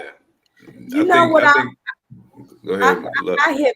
I hear some, I've heard it too often, that it's too many all of a sudden children being diagnosed with autism, and they don't believe that it's so. I've heard people having conversations like, everybody's autistic now. That's like the medical field is giving this diagnosis unfairly. Yeah. What I feel on that is, and I actually was watching a couple of videos online recently about this. It's like, oh, a mass, like people like blaming the COVID vaccine. People are blaming vaccines. I don't know necessarily what causes it, but I do believe there's a genetic, something genetic. And are there things that can help? Are there things that can help? Sure, maybe, but at the end of the day, I believe genetically there's something that you have going on. But with that being said, it ain't nothing new. It's just was taboo to talk about. These children who had these, differences, neurological differences were put away. They were sent away to, this psychiatric ward, or you didn't see them. We didn't talk about them. Or he's just weird or whatever. They're just mislabeled. And, a lot of it was ignorance of, maybe not really understanding and knowing. And some of it was intentional. They don't want to know. They don't care to know because it doesn't fit that box. So what we need to be doing now is breaking up what that box is and opening up that box and realizing everybody's not going to fit in that box. Okay. And, yeah, it's been around. Ain't nothing new. It's just people are now getting more diagnosed. And it's not, everybody want to be neurodivergent. I feel like people were shunned or weren't allowed to be who they were. They masked. And now it's like, wait a minute, I'm not crazy. Like these things, these feelings that I had from childhood or, into adulthood, there's a reason for it. Now it's like, oh, you're opening a book and opening my eyes to things that I can understand myself, why I was the way I was or am the way I am. Like I was saying, like in my childhood, it allowed me to realize, hey, oh, okay. I see you for clapping. Oh. Yeah. Well said. Thank you. Thank you. We are definitely proud of you, love. Absolutely.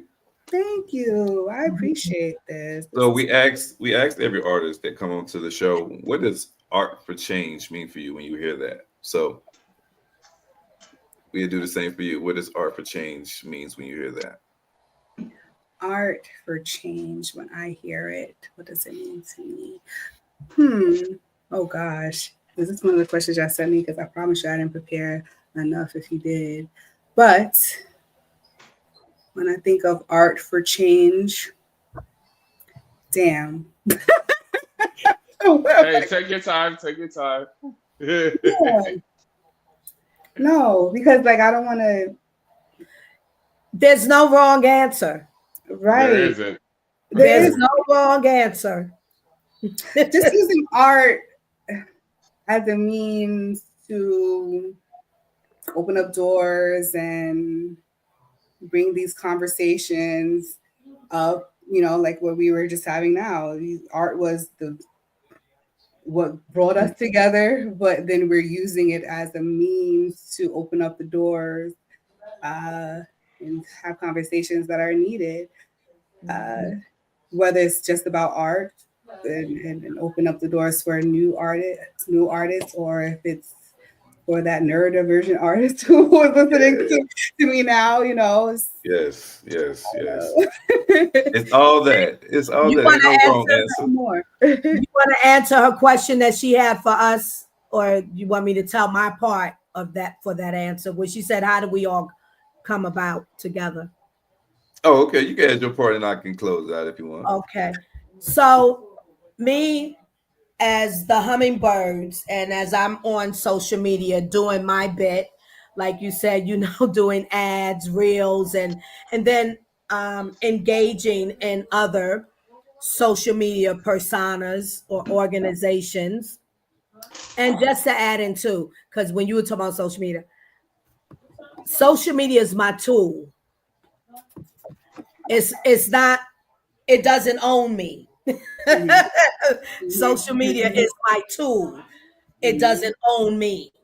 So anyhow, I see an ad. I see their ad, Art for Change, and it was nice, and it was real. And I can't remember everything I read, but interviews jumped out. They're looking for artists of all forms to share their stories or interview, you know, so that jumped out. For me, the Hummingbirds, if I haven't been interviewed by this organization, well, and it's an organization I feel like that's a good fit for me, I'm calling up or DMing for talk about an interview. Gives you more exposure.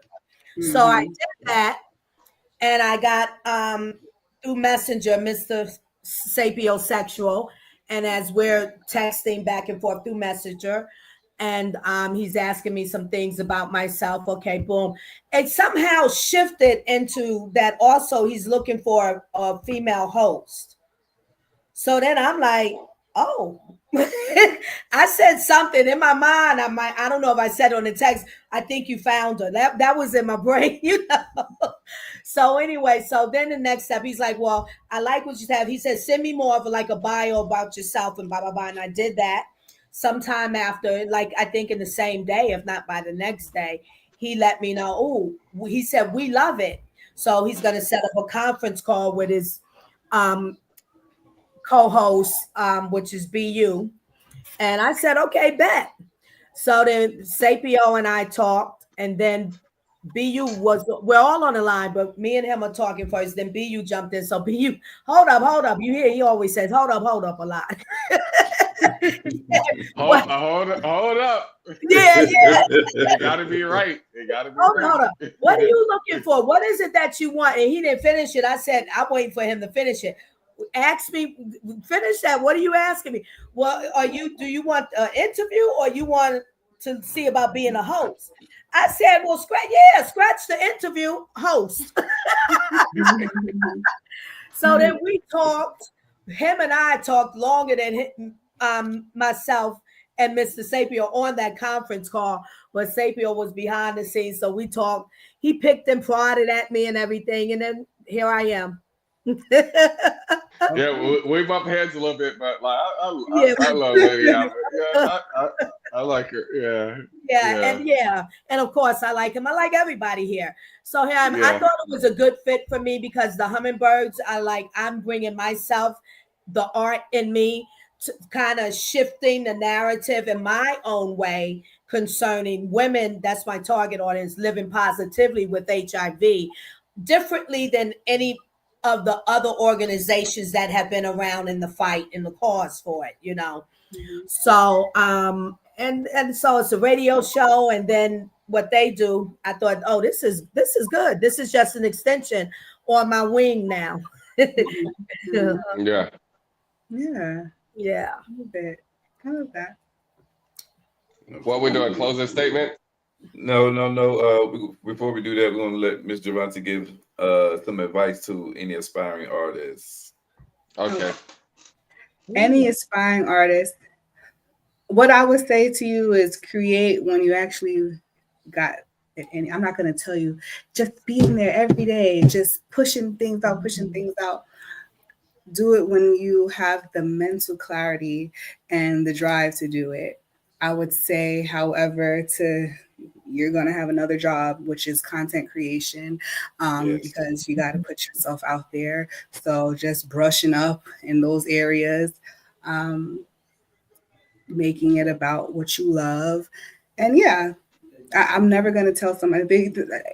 Everybody has their own methods. And some people, again, are going to tell you every single day, get out there. I'm not that person to tell you every single day that you need to be putting paint brush to canvas. I say when you are mentally clear enough, and then do something else. Maybe today's the paint day. Today's the social media day.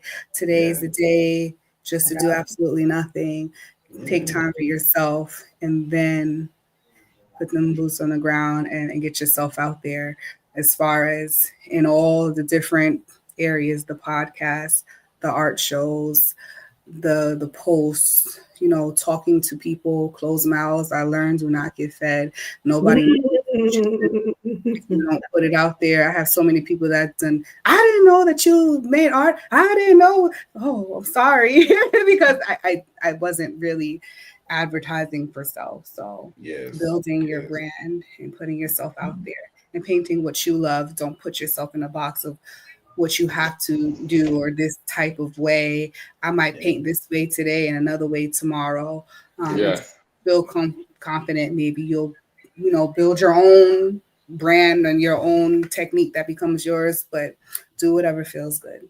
That's what I'm doing. Yes, I love that. I love it. I love it. I love it. Do you want to showcase any of your pieces? I know you have them in the background, but do you want to bring them up to the people a little closer? Do you have your first piece that you did and put in your home? Is that amongst you now? The first piece ever that I put in my home, I don't have it. The whole, like this home, this particular home, I have it, but it's up in my bedroom. The first piece I made for my house is up in my bedroom, and I ain't gonna go make y'all wait. No, you can send it to us, and we'll post it on Art for Change Instagram story. Like, you can do that. Yeah. So I mean, okay. So this is. I feel like it would have been so much clearer if I used my phone, but I'm using my laptop now. Okay. Oh my gosh, am I supposed to stand up and show you guys? You can do whatever makes you comfortable. Whatever makes you comfortable. Or can I just go like that? I mean, these are some of my, like some of them. So this one is Petals and Pearls, and then I have Sunflower Muse. These two did very, very well at the Black Girl Art Show this past December. This one I haven't put her out there on my website yet. I don't even really give her an official name yet, but I got a lot of thank you. I got a lot of good feedback on her. I have not priced her out, but I'm trying to get good quality pictures so I can make good quality prints because I have good feelings about her for the next art show. So I think I'm gonna name her Spanish Guitar, but I'm open. If anybody has any ideas of what I can call it's somebody's name. I see. I think it's India Ari. Ooh. Hey, Marshall. But you know what? I used one of India Ari's songs for my real. I am not my hair. Did you see? I love it. I love it. I'm here for like her. Homegirl here. You say you're from New York. I know you're not from the New York City, but Spanish Harlem.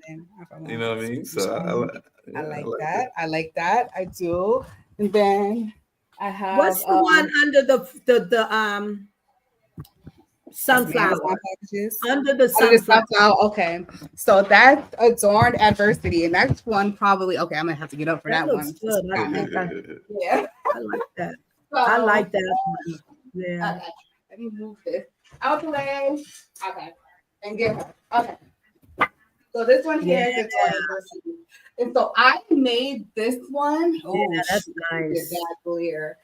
That's good right there. Right there. Yeah. Yep. There you go. Right there. Stay there. I made this painting. I'm gonna put her down now. I'll sit here and get some lactic acid buildup in my arms holding this thing up. During that Trump election, I was sitting there putting these little stones on it one by one. I just said, I'm gonna turn off all of that election stuff. I don't want to hear none of it. Whatever happens, what happens. And I'm just going to put these little stones on. And then I'll know what's going on now. But this one here, to me, people see Black women, they see body, they see nudity. But when I made her, I'm like, I don't want her face to get seductive. I don't want her face to get, she almost looks uncomfortable in her face. And when I made her, it was like, we're always so looked at for our bodies and our beauty and things like that. But it's like, and we are decorated to make look pretty, but we have struggles, we have inner struggles. And it's like, I am not this, but this is what you see. And this is all you care about. So people come up to us and like, oh, it's so gorgeous. Oh, I love the songs. But a lot of people don't even notice. Like, she ain't looking happy. She's not giving seductive. It's not giving happy. It's giving, you're looking at me for physically what you see, but it's so much stuff. I made this when I wasn't in a good mind frame. Let's just say it like it's beautiful. Did you price that one? Yeah, she did. This one is being sold for $600. That's the one I was talking about. It was like $22 to $600. Yeah. And those are actual stones on it. That's not paint.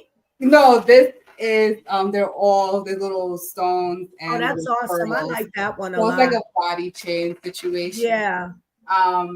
But I felt it like I was not going through a happy space when I made her. And it's like, yeah, you see me for, visually what you get, but it's like what about me, like the person. So I was going through a little moment when I made this, and I was like, I want her to look cute and all that, whatever. But there was some meaning, a lot of meaning behind that one. And then my daughter was like, "Yo, I like that one," and I'm like, "Yo, I gotta see how she fell out." But yeah, that's when I went through your website, and it's like you go through $22 to I think that's your highest thing right there. 600. Yeah. That's your I have highest something payment. else, but I have like a piece, Oh, your website.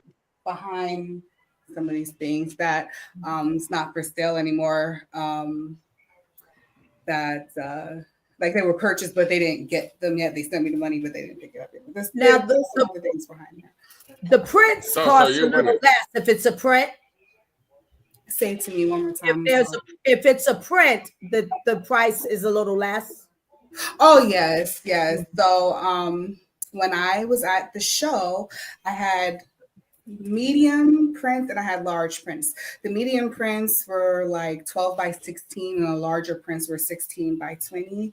And I don't remember the exact prices, but like I had like one for 15 and two for 20 for the small ones, like for the medium ones, and then like one for 25 or two for 40 for the larger prints. So that's another reason why I said they were like flying off the shelves at the art shows, because it's like I just wanted to get my art in people's hands, like in their homes, because it's like, damn, I'm making all these things. I want to see them in other people. That people were sending me afterwards, them paint, like putting it in their bedrooms and their, workspaces and things like that. And that just felt so good. It's like, wow, like I remember I was in there painting this thing, and now this person who doesn't know me from the candy paint is putting my stuff up in their house.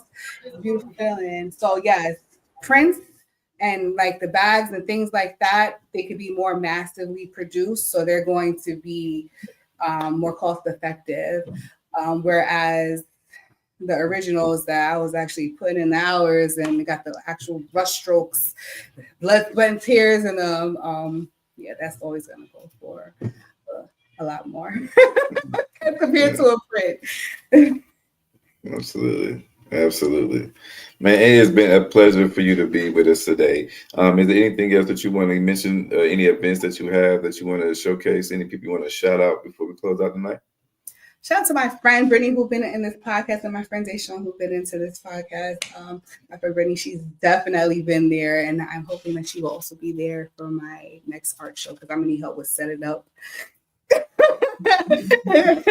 So I'll put that out there now on the show, put you on the spot. But with that being said, I'm just looking to make connections. Anybody who trying to grow my brand. So if you on this podcast, if you're watching the podcast, if you go to @Javonte Paints, if you add me, I'm very personable. Like if you just want to talk, chop it up, see what's going on, like have any questions for me, even if it's not about, if you want to buy the art, please, I'm here. By all means. What your needs are. But if you have questions, I'm not that person where it's like, oh, I can't talk to you. I'm very open to talk to anybody about anything. So I would love to any follow, any repost, like, comment, share, to help push me out into the community. It's greatly appreciated, because I've really been working hard and trying in all the different ways to get my stuff out there. So again, like even this platform, I really appreciate y'all for even reaching out to me. I'm like, oh wow, you interviewed me? Like, oh, okay, cool, let's do it. Let's go. Yes. I love it. When is your event and where? July 19th. It's at a church in Atlanta. I have in my bio, I have my link tree, and I have in the bio it takes you to the link tree, which brings you to their website where you can purchase the tickets. It's not like a specific name of a venue. Like when I did the Black Girl Art shows, like the Ambient Plus Studios. This one, they partnered with some church in Atlanta, and they said it's the indoor-outdoor space. They still, I think, have openings for certain vendors if anybody's interested in vending their art or food or whatever, products they may have. I know if there's an opening, but that is the next show that I will be a part of, unless something else pops up. These shows do like to pop up out here. Yes. And if I could find my way to get up in there, I'm gonna get up in there. Yeah. All right, I got my daughter here. So Okay. this is like she's. How do I make your thing bigger so I can see you? Like, because you're like in the corner there. Oh, I love it. Let me get closer. I know. So she makes like the cartoons like in the newspaper. She's right here. She's scared. Come but here. She's right here. She said, "Come here." Hold on, I'm gonna put her. I think I have my other actual drawing that I actually. Like, get that. Like, she does all of this. Like. Yeah, nice. That is beautiful. Oh, that's nice. Yeah, that's beautiful. Like, she does so much. Get you some paper, so you got the on the white. You know what I mean? She got that too. All right, good. All right, so yeah. Keep going. And she loves, like, she's like Black Girl Magic. It's like just everything, and then everything is art. Even her hair is just art. Like, it's like. But honestly, this is what I'm doing it for as well. Like, this is what I love this. I love seeing, especially children. Like, I always try to foster. You want to do that? Yes, go. My little cousins, I have extra tickets to my show. Come, look at all these things going on. I want to portray us in beautiful, uplifting, ways. Like, I got my little stuff that's a little fresh sometimes. But with that being said, I want to be shown in a beautiful limelight, because there's a lot of negative going on in the world. Too much. Right. So when I see stuff like that, it just makes me happy. Any advice I can give, I'm here for that as well, because we all started somewhere. I'm trying to, if she don't be quick, then we can end it, but I'm trying to get her, because she plays clarinet, she plays saxophone, she does art, like she everything is art. She loves that. So it's like, and I support her with all of that. Okay, proud dad. That's what I'm talking about. Push your girl out there. hey, you already know. Exactly. You gotta be there. Hey, you gotta be there. Yeah. Yeah. But how old is she? She's 13. 14. Yes, and doing that, absolutely. But she's been doing it for a long time. Like, she's been, like, you see those pictures? Like, she done got into shading and like, because I wasn't doing all that then. I wasn't doing all that then. So I did a little something here and there, whatever. Okay, next. So the fact that she's already honing into her craft at this age, just keep, what I had happen last time was like, okay, that's cool, but you ain't going nowhere with that. Get into healthcare, get into whatever, like overshadow that. And I lost a part of that in childhood. So when I see children in that, I like to keep them in that. What else can I do to add to that? So the fact that you're, putting that out here and you're fostering that and planting that seed and watering that seed is a beautiful thing. Yes, I'm pouring into her. I gotta pour into her and keep it going. And it's been like, she's like the growth, and like, it's time she'll disappear, and then you leave her alone, because she in her mode. Like, all right, let's leave her alone, because I got a lot of kids, so let's leave her alone. She in her mode, and then it gets like that. I'm trying to wait for her to bring her last picture. Any more questions before she bring the last picture, or? We'll go around and do the closing statements. Everybody got something positive they want to close out with? And thank you for being here with us. Anytime you got an event that you want to showcase, anytime you got some artwork you want to showcase, look, this is your space now. You come and talk to us anytime. Hey, I love that. Thank you. I want to say two things that you pointed out that resonated with me in the closeout. You said Black Girl Magic Art Show, The right? Black Art Show, yes. Black Art Show. And that's the BAM? That's not the BAM. There's Black Girl Art Show, which I did in December, and then Black Art Matters is in July. Okay, Yes. got you. The Black Girl Art Show. You plugged in and said how it was a lot of people showing up and spending money. So that's a plug for our Black people for the misconception that all Black people don't spend money or are cheap. Y'all in the wrong areas and y'all looking at the wrong Black people because it is not so across the globe. That one. And I like what you, Justin, said and how you have inspiration in you to inspire others, the youth and stuff like that. And I do see that in art, definitely, because I have 4 children. So one of my daughters, she's the youngest of my other daughter, but she's into fashion. She can what they call it, upscale clothes, and or she'll make something herself, and she's getting into being a stylist too, or already is in that. And then so being around her and going to a couple of shows where her brand was in, I see her generation and what they're doing. So that younger generation, she's in her 20s, they're being inspired with the art in them and to let it out and to do something with that. And that's always important that we keep that up, because that's what I believe, that's what we should all be doing. Whatever gift and talent you had, not just worrying about all the time going out to get this job, to set up for this and that, and no one is exercising their gifts and talents. And that is a lot of error, I believe. So I like that you are into inspiring others, especially the youth. And I enjoyed you. I really enjoyed you, and I'm going to enjoy you more with a painting of my hummingbird. So I would love to do that for you. yes, and you keep on going. You have a nice collection. You got a lot of work, and that's important too. So, Thank you. yeah, And still creating. what can you do? You keep on rocking. Thank you. You're welcome. Yes, the epitome of Black Girl Magic. We see you. Uh-huh. Thank We see you. We see you, Queen. You got a closing statement for the people, BU? Yes. My closing statement is, it ain't all about you, it's about everybody. Yeah. And I got a question for you, Javonte. And my daughter is right here. Okay. And she wants some advice. I love it. Make it big so I can see.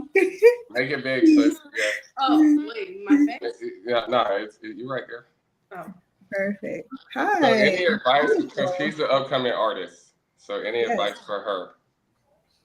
I want you, like I was saying earlier, to create when it's a beautiful and good and calm time for you. Don't feel pressured from anybody from on the outside. Just do whatever makes you happy. Or sometimes some people want to create if they're not feeling so happy. Whatever that moment is for you is when you create, and then you are verbal and showing people. And you're not even just an artist up and coming, you are an artist. Once you're creating art, you're an artist. And just yes. Yes.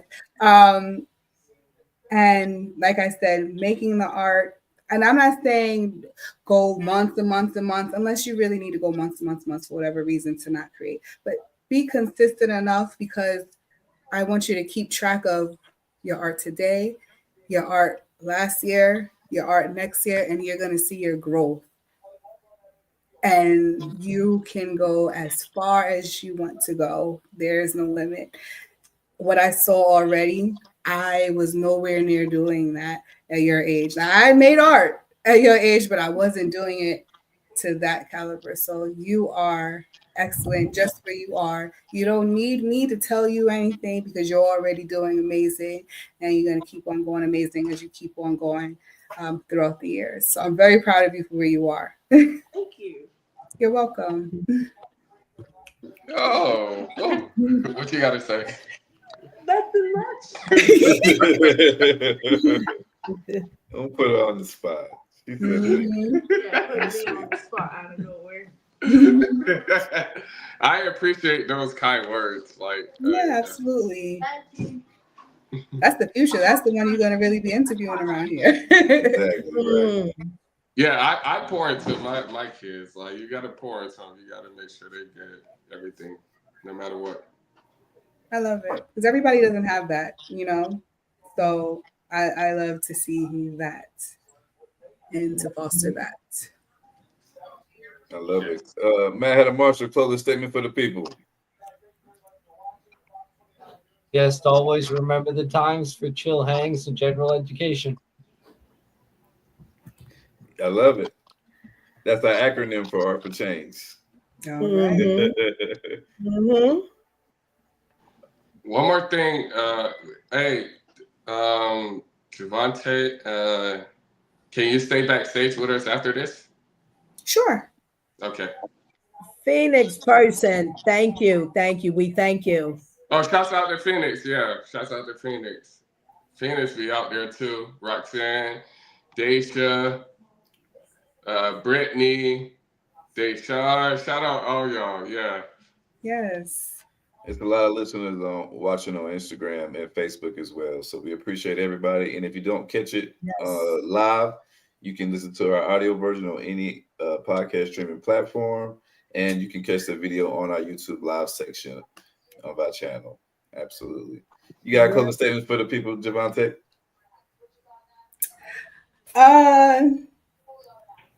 No. No. Just do what you do. Just I appreciate everybody for taking the time. What you're doing is amazing. I'm so glad that we found each other. And you guys are gonna continue to go far because what you're doing is I haven't seen this before. So this is a great experience. I appreciate you guys. Thank you. Yes. As we appreciate you. Yes. We appreciate you. Absolutely. We appreciate you for coming and spending time with us. I appreciate you guys, my hosts, for being here with us. And also our viewers and listeners and subscribers. Like Phoenix says, continue to hit that like, subscribe button so that you know when we go live and to continue to grow the Art for Change brand. Until next time, ladies and gentlemen, peace and love. And don't forget to Art for Change. Hey, Javonte, make sure you follow Roxanne. Yes. I'm gonna try to find all of y'all. Each one of y'all. She gonna send you. Hey, she gonna send you your merch. That's our merch lady. She gonna send you everything you need. Okay. So anyway, even what if you got for me, Montana? Oh, my closing statements. To Mr. Javonte, man, look, keep them hands, that mind, and that heart of yours. Keep that very safe and sacred because you're gifted. God has blessed you with a gift, and you know what I'm saying. I'm infatuated with the conversation, your personality. Like, keep going. I've been listening to everything you've been saying in the background. I'm a truck driver, so that's why I've really been on mute the whole show. I got too much background noise, but I just want to say, man, remain positive and keep doing what you're doing. Like, just hearing the words you just gave his daughter, that spoke volumes. So, like I said before, I love what you're doing and keep at it. Yes. Yes. All right, man. I appreciate everybody, baby. Until next time, peace out. Love, Art for Change. Thanks, everybody.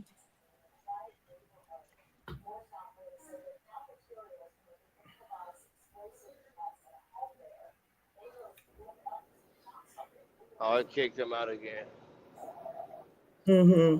I would be parking as soon as the fucking show ends.